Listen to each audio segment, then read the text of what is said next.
মুসলমান জাতির পিতা কে? জোরে কম না হযরত এই কোন পীর সাহেব কইছে নি? হ্যাঁ, কোন পীর সাহেব না কেউ বানায় কইছে?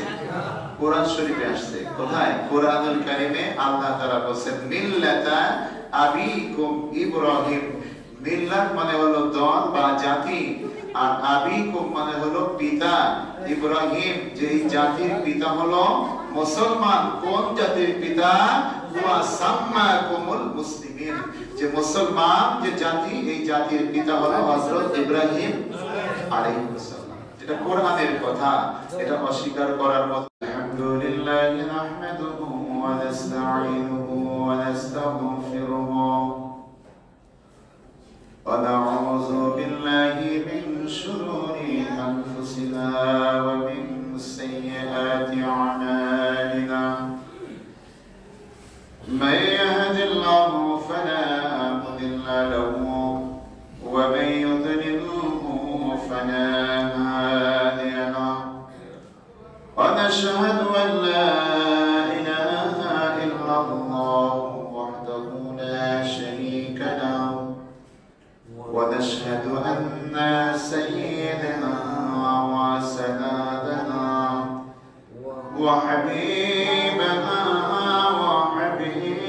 طبيبنا وطبيب قلوبنا ومولانا محمد أرسله بالحق بشيرا ونذيرا وداعيا إلى الله بإذنه وسراجا فقد قال الله تعالى في كلامه المجيد والفرقان الحميد সবাই পড়েন আউযু বিল্লাহি মিনাশ শাইতানির বিসমিল্লাহির রহমানির রহিম ফাযকুরুনি আযকুরকুম ওয়াশকুরুনি ওয়ালা তাকফুরুন ইয়া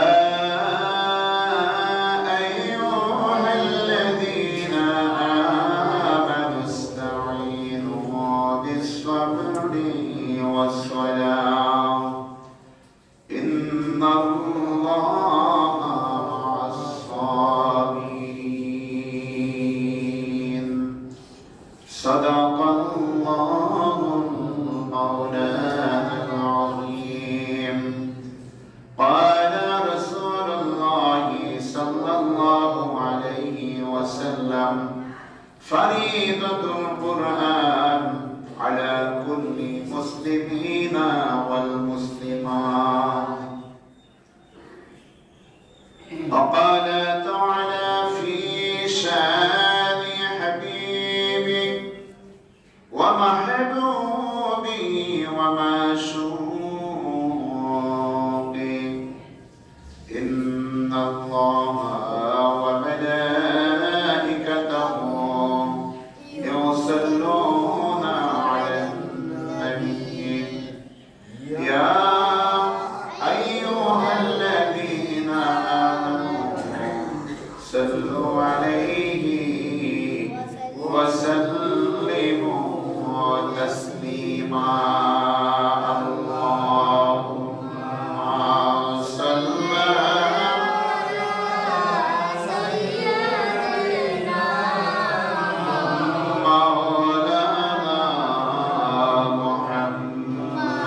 মদিনাতে তাকিয়া আল্লাহুম্মা সাল্লি সাইয়্যিদিনা মাওলানা মুহাম্মাদ ওয়া আলা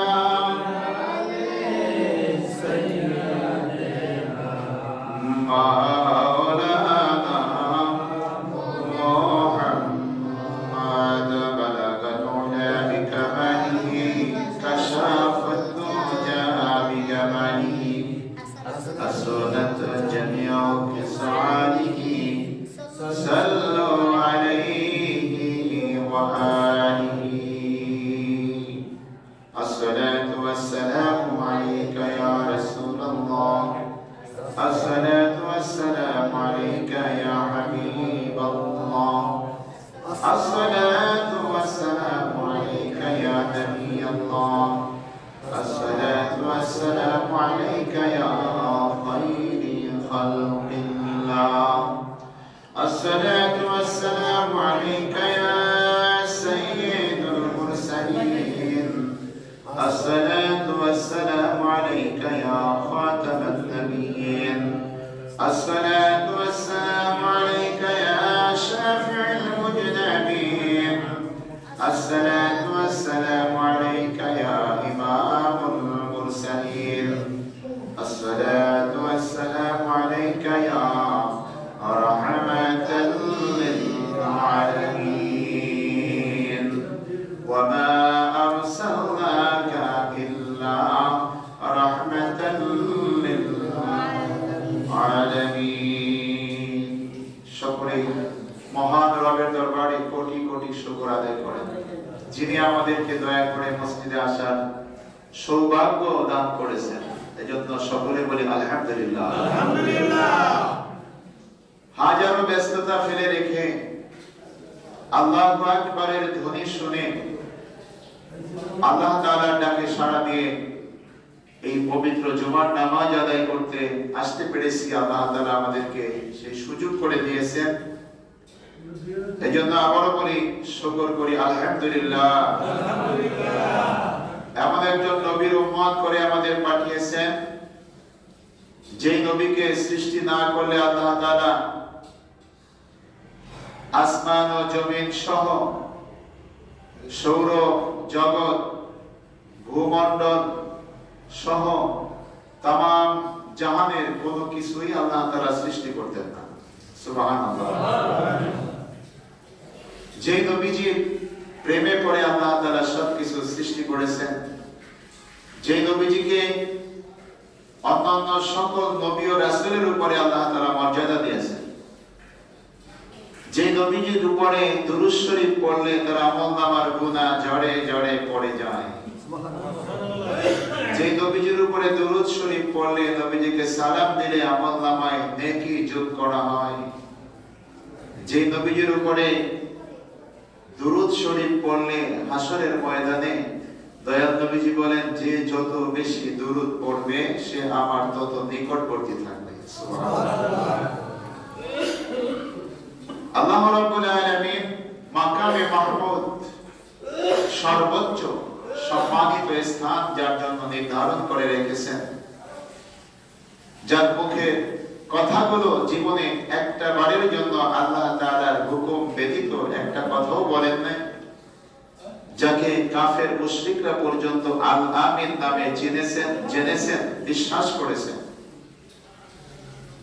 সেই নবীর উম্মত করে আল্লাহ তাআলা আমাদেরকে বিনা দরখাস্তে পাঠিয়েছেন এজন্য আবারো শুকর আদায় করেন আলহামদুলিল্লাহ আলহামদুলিল্লাহ নবীজির উম্মত হতে পেরে আপনারা কি খুশি না বেজার খুশি খুশি আবার এই চিন্তা করেন না তো যে আল্লাহ অন্য সময় পাঠাইলে মনে হয় ভালো হইতো এই ফজরের সময় ওযু করে নামাজ পড়া লাগে কি যে কষ্ট হ্যাঁ এই চিন্তা করেন না তো খবরদার এই চিন্তা করেন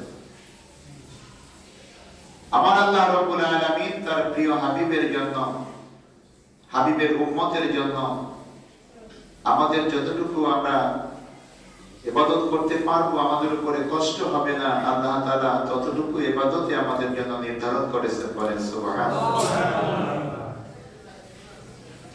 আজ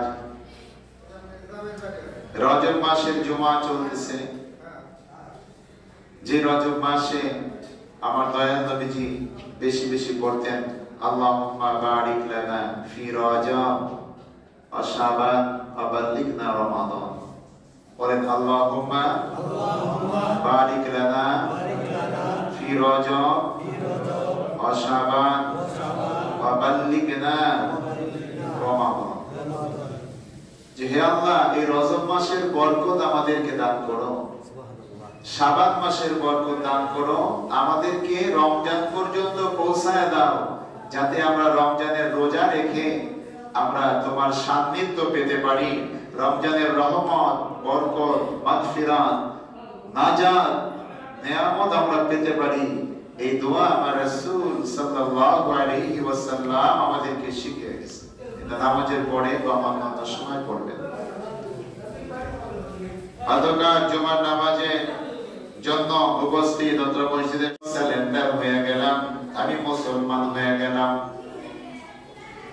ইন্না সালাতি ওয়া নুসুকি ওয়া মাহইয়ায়া ওয়া মামাতি লিল্লাহি রাব্বিল আলামিন। বলেন সুবহানাল্লাহ।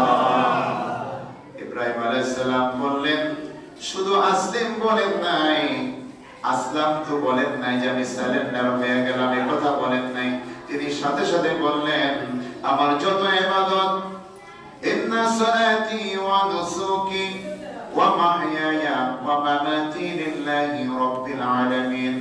ও আমার প্রতিপালক, আমার জীবনের যত নেকি আছে, যত রকমের সওয়াব আছে, আর্থিক, শারীরিক, মানসিক যত ইবাদত আছে, আমার জীবন, আমার মরণ, হে রব, আপনার হুকুম মতোই যেন চলে, আপনার হুকুম মতোই আমি চলবো, এই মর্মে আমি আপনার কাছে সারেন্ডার হয়ে গেলাম। আল্লাহু আকবার। বলেন আল্লাহু আকবার। তাহলে মুসলমান নামের অর্থ কি? এই ছাত্র তো বেশি সুবিধা না, এই কেবল কইলাম, অর্থ কইতে পারে আত্মসমর্পণকারী। এই যে আমার সেক্রেটারি সাইদ ভাই যাদের মনে আছে, কিন্তু আপনাদের মনে নেই। আত্মসমর্পণকারী। তা আত্মসমর্পণকারী যখন পুলিশের কাছে সারেন্ডার হয়, আত্মসমর্পণ করে, তখন কি তার নিজের ইচ্ছা আর কিছু করা যায়? হ্যাঁ, পুলিশে হ্যান্ডকাপ পড়াইয়া গারদের মধ্যে ঢুকায়, সেখান থেকে কোর্টে হাজির করে, জামিন না হইলে গারদের মধ্যে ঢুকায় দেয়। সে যদি কয় ভাই পুলিশ, আমি একটু 5 স্টার হোটেলে যাই চা খাইতে মনেছে, আমারে নিয়ে যাও, নিব? হ্যাঁ, নিব না। মানে বিরিয়ানির ঘরে নিয়ে 2 প্লেট বিরিয়ানি খাওয়াই নিয়ে আসো, নিব? ওদের আইন অনুযায়ী, পুলিশের আইন অনুযায়ী ওই আসামিকে সারেন্ডার হওয়ার পরে তাদের নিয়ম মতো তারা চালাবে, আর ওই আসামি সেটা মেনে নিতে হবে। এর নাম হলো সারেন্ডার।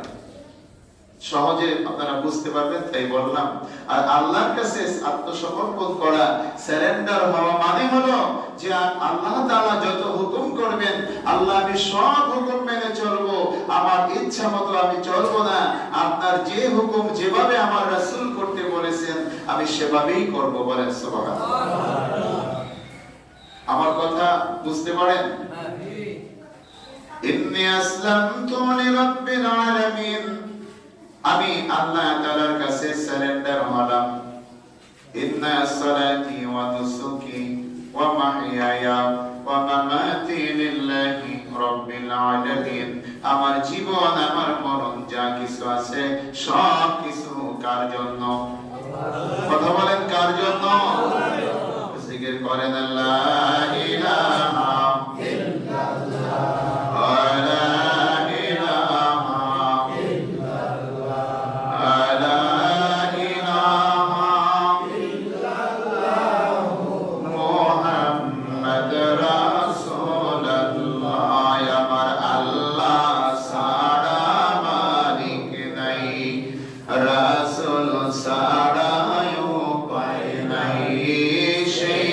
রাসূলকে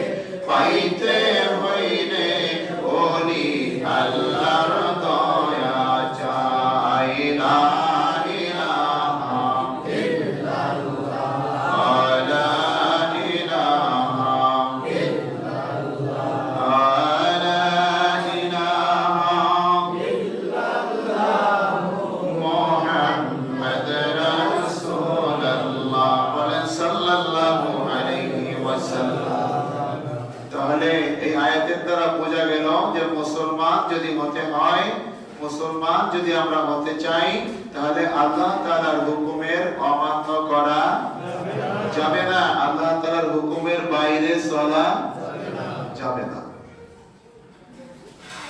আল্লাহ রাব্বুল আলামিন কোরআনুল কারীমে ইব্রাহিম আলাইহিস সালামকে আরো পরিচয় করায় দিলেন। কি পরিচয় করায় দিলেন? যে ইব্রাহিম আলাইহিস সালাম মিল্লাতা আবিকুম ইব্রাহিম হুয়া সাম্মাকুমুল মুসলিমিন। আর এই মুসলমান যারা হবে তাদের রূহানি পিতা হলো হযরত ইব্রাহিম আলাইহিস সালাম। বলেন সুবহানাল্লাহ। মুসলমান জাতির পিতা কে? জোরে কম না হযরত এই কোন পীর সাহেব কইছে নি? হ্যাঁ, কোন পীর সাহেব না কেউ বানায় কইছে? কোরআন শরীফে আসছে। কোথায়? কোরআনুল কারীমে আল্লাহ তাআলা বলেন মিল্লাতা আবিকুম ইব্রাহিম। মিল্লাত মানে হলো দল বা জাতি, আর আবিকুম মানে হলো পিতা। ইব্রাহিম যে জাতির পিতা হলো মুসলমান। কোন জাতির পিতা? ওয়া সাম্মাকুমুল মুসলিমিন। যে মুসলমান যে জাতি, এই জাতির পিতা হলো হযরত ইব্রাহিম আলাইহিস সালাম। এটা কোরআনের কথা, এটা অস্বীকার করার মতো কোন মুসলমানের ক্ষমতা নাই। যে অস্বীকার করবে সে তার মুসলমানিত্ব থাকবে না। ভাইরা আমার, জুমার দিন সময় কম, বেশি কথা বলার সময় নাই। আল্লাহ রাব্বুল আলামিনের আরেকটি আয়াত তেলাওয়াত করেছিলাম। দুইটা আয়াত সূরা বাকারা থেকে 2 নাম্বার পারা 2 নাম্বার পৃষ্ঠায় আল্লাহ তাআলা বলতেছেন ফাযকুরুনি আযকুরুকুম ওয়াশকুরুনি ওয়ালা তাকফুরুন। বান্দারে তুই যখন ভালোবাসে আমি আল্লাহ আমারে ডাক দিবি, যখন আমারে আল্লাহ বলে ডাকবি রে ও বান্দা, সাথে সাথে আমি জবাব দিয়ে দেই লাব্বাইকা ইয়া আবদ। ও বান্দা আমি হাজির আছি, কি লাগবে তোর বল। আল্লাহ রাব্বুল আলামিন বলেন আমাকে ডাকলে আমি তাকে সাড়া দিতে দেরি করি না। ফাযকুরুনি আযকুরুকুম, তুই আমারে ডাকলে আমি সাড়া দিয়ে দেব। ওয়াশকুরুনি ওয়ালা তাকফুরুন, আর আমার নিয়ামত যা কিছু আমি আল্লাহ তাআলা দিয়েছি, আমার নিয়ামতের শুকর আদায় করতে হবে। আমি আল্লাহ নিয়ামতের শুকর আদায় করলে তোমার নিয়ামতগুলো বহু গুণে বাড়ায়া দেব। বলেন সুবহানাল্লাহ। বাড়ায়া দেওয়ার মালিক কে? আল্লাহ। হায়াত বাড়ানোর মালিক কে? আল্লাহ। রিজিক বাড়ানোর মালিক কে? সুস্থ রাখার মালিক কে? আল্লাহ। নাকি ডাক্তার? না, ডাক্তারও না, ওষুধও না, সুস্থ রাখার মালিক হলো মহান রব্বুল আলামিন। ইন্নাল্লাহা আলা কুল্লি শাইইন কাদির। আমার আল্লাহ বলেন নিশ্চয়ই আমি আল্লাহ তাআলা কোনো সন্দেহ নাই, আমি সর্ব বিষয়ে সর্বোচ্চ ক্ষমতার অধিকারী। কে বলছেন? আল্লাহ। তাহলে সুস্থ রাখার মালিক কে? আল্লাহ। আল্লাহ বলেন ওয়ালা তাকফুরুন, কখনো আমার নিয়ামতের না শুকরিয়া করো না। আমার নিয়ামত থেকে তোমরা নিয়ামত পাওয়ার পরেও না শুকরিয়া করো না। এখন নিয়ামত কি 10 তলা বিল্ডিং? হ্যাঁ, কোটি কোটি টাকার মালিক হওয়া এটা নিয়ামত না। নিয়ামত হলো আপনার সবচাইতে সর্বশ্রেষ্ঠ নিয়ামত হলো আপনার সুস্থ শরীর। বলেন সুবহানাল্লাহ। সুস্থতা, এই সুস্থ শরীরের চেয়ে বড় নিয়ামত আর কিছু নাই। এর উপর এখন আলোচনা করার সময় নেই, 3-4 ঘন্টা লাগবে কমপক্ষে। সুস্থতা দেওয়ার মালিক কে? আল্লাহ। আল্লাহ। এই সুস্থ থাকার জন্য আমাদেরকে আল্লাহ তাআলা বলেন কুলু আশরাবু ওয়ালা তুসরিফু ইন্নাহু লা ইউহিব্বুল মুসরিফিন। যখনই তোমার ক্ষুধা লাগে তুমি হালাল খানা অল্প করে খেয়ে নাও এবং পান করো, কিন্তু অপচয় করো না। আমি আল্লাহ তাআলা অপচয়কারীকে পছন্দ করি না, ভালোবাসি না। এজন্য মাঝে মাঝে আপনাদের বলি যে গ্যাস্ট্রিকের ওষুধ খাইতেছেন, কালকেও খবরে শুনলাম 9 মাসে 1700 কোটি টাকা গ্যাস্ট্রিকের ক্যাপসুল বিক্রি হয়েছে এই বাংলাদেশে।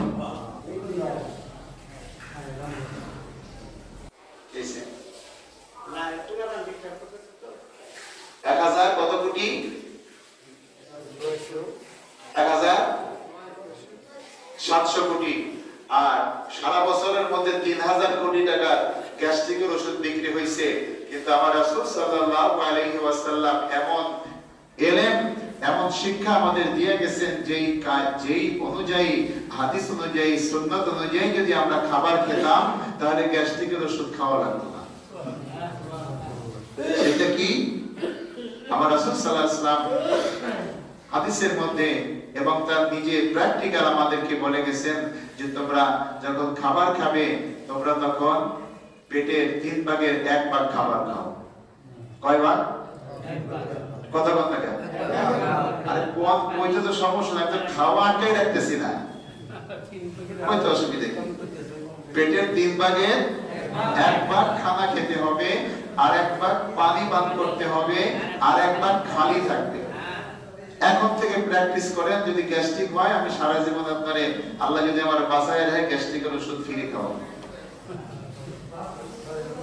গ্যাস্ট্রিকের ওষুধ কিনা খাইতে হবে না।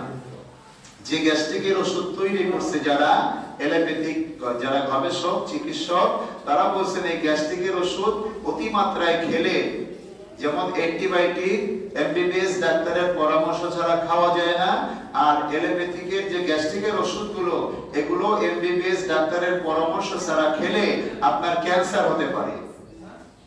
তারা বলছে, এটা গবেষণামূলক তথ্য আমার কাছে আছে, তারা বলছেন, আমি কালকেও রাত্রে এই ঘটনাটা, খবরটা দেখেছি, কালকে এই খবরটা প্রচার করছে যে এই গ্যাস্ট্রিকের ক্যাপসুল অতিমাত্রায় খেলে হাড় নরম হয়, হাড় ক্ষয় হয়, লিভার কিডনির ক্ষতি হয়, লাঞ্চের ক্ষতি হয়, হার্টের ক্ষতি হয়। কিন্তু আমরা তো ডাক্তারের তোয়াক্কা করি না, যা এই ফার্মেসিতে গিয়া কি বলি, গ্যাস্ট্রিকের ওষুধ দাও, 20 পাওয়ারে কাজ না হলে 40 পাওয়ার দাও, 40 পাওয়ারে কাজ না হলে ভাই তাহলে লিকুইড একটা আছে যেটা ওইটাও দাও। এই যে আমরা খাইতেছি, এতে আমাদের আরো ক্ষতি বাড়তেছে।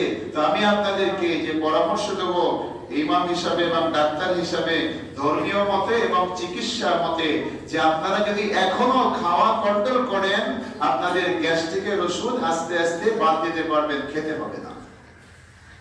প্রিয় ভাইরা আমার, শুধু খাওয়া নয়, আমাদের জীবনের যত সমস্যা এভাবে তৈরি হয়ে গেছে, এই সমস্যাগুলোর যদি সমাধান পেতে চাই এই কোরআনের ছায়া তলে আসতে হবে। আমার দয়ার নবী রাহমাতাল লিল আলামিনের সুন্নাত অনুযায়ী যদি আমরা চলতে পারি আমাদের জীবনের কোনো সমস্যা কোথাও থাকবে না। ইয়া মুহাম্মদ মুস্তাফা নবী সাল্লাল্লাহু আলাইহি ওয়াসাল্লাম, ইয়া মুহাম্মদ মুস্তাফা নবী আমার শাফায়াতের কান্ডারি মদিনা ওয়ালা, আমার শাফায়াতের কান্ডারি মদিনা ওয়ালা, ইয়া মুহাম্মদ মুস্তাফা নবী সাল্লাল্লাহু আলাইহি, ইয়া মুহাম্মদ মুস্তাফা নবী সাল্লাল্লাহু আলাইহি। কেউ বলে নবীজি দূরের পুতুল, আবার কেউ বা বলে নবী গোলাপেরই ফুল, কেউ বলে নবীজি নূরের পুতুল, আবার কেউ বা বলে নবী গোলাপেরই ফুল। আরে নয় সে পুতুল, নয় সে গোলাপ, নূর আল্লাহ, ইয়া মুহাম্মদ মুস্তাফা নবী সাল্লাল্লাহু আলাইহি। জোরে বলেন না, ইয়া মুহাম্মদ মুস্তাফা নবী সাল্লাল্লাহু আলাইহি। আমার শাফায়াতের কান্ডারি মদিনা ওয়ালা, আমার শাফায়াতের কান্ডারি মদিনা ওয়ালা, ইয়া মুহাম্মদ মুস্তাফা নবী সাল্লাল্লাহু আলাইহি। বলেন সাল্লাল্লাহু আলাইহি ওয়াসাল্লাম। নবীর একটা হাদিস শুনে পড়েছি, আমার দয়াল নবীজি বলেন ফারিদাতুল কোরআন, কোরআন শিক্ষা করা প্রত্যেকটা মানুষের জন্য আল্লাহ তাআলা ফরজ করেছেন। কোরআন শিক্ষা করা আল্লাহ তাআলা প্রত্যেকটা মানুষের জন্য ফরজ করেছেন। কুল্লু মুসলিমিনা ওয়াল মুসলিমাত, প্রত্যেক মুসলমান নর নারী সবার জন্য কোরআন শেখা ফরজ। যদি আপনি কোরআন না শেখেন আপনি সোজা পথ থেকে বিচ্যুত হয়ে যাবেন।